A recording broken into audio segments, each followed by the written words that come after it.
Hello and welcome back, Thriftism viewers. Today we're going to go through how to install the tile backsplash as you see here in the completed section. Before we get started, we're going to want to go through what you need.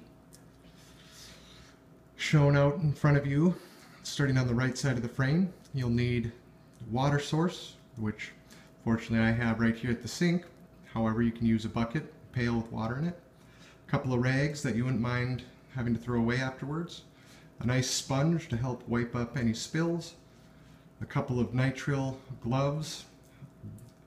A couple of reasons. One, the acrylic adhesive is kind of hard on your hands, as well as the thicker nitrile helps prevent cutting of your fingers. These are glass or ceramic pieces, can develop some shards. As you can see in the back there, we've got the tub of tile glue. We've got a level that's important for checking our preparation of our countertop, and backdrop just to make sure we don't have to adjust anything as we go, and more importantly to have a nice straight lines on our tile.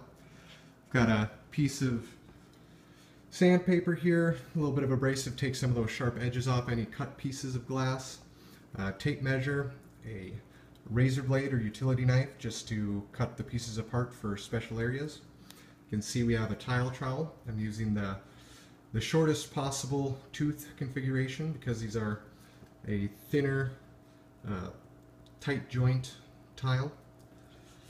One thing to note about that, if you're planning on using a heavier tooth tile trowel, is the tile adhesive less is more. You're going to want to avoid over applying that. Got a nice drywall knife here, or spackle knife, just to help load the trowel and clean up any areas where you've over applied. And we have a tile nips, basically just a glass cutting or ceramic tile cutting tool, and that will work well for us because the thickest piece of tile we will ever cut is a 1-inch piece. Now if you have 4-inch by 4-inch squares or anything, more the standard backdrop, you're going to need to get a tile saw, or they do have a scoring carbide blade that you can use to cut and snap the tiles apart. Also, you're just going to need good access to your tiles here, and then also just a place to store any of the remnants that you kind of generate as you go through. Good cardboard section out underneath you to help prevent any spills and minimize any damage that would occur to your already installed countertop.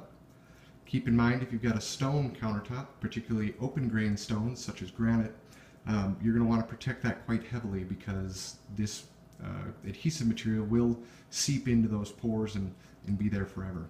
I've got a Formica top, and less of a problem as it is a sealed surface. Stay tuned for part 2, in which we'll go over the basic preparation and start laying some tile.